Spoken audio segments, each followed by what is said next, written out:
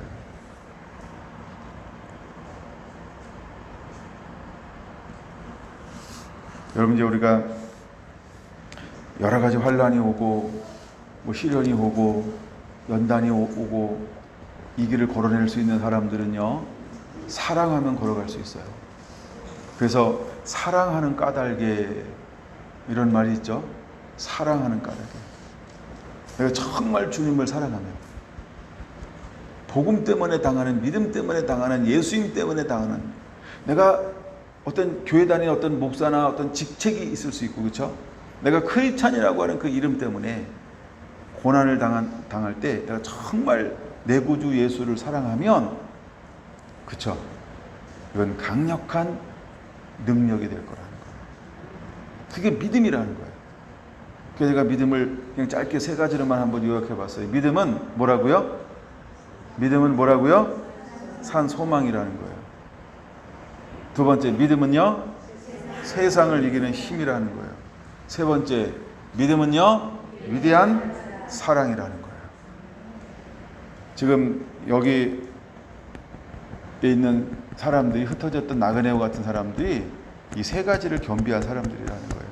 오늘을 우리가 살아갈 때 우리는 또 뭐를 겸비해야 할까? 이런 것들을 겸비한 자가 되기를 예수님의 이름으로 축원합니다. 기도합니다.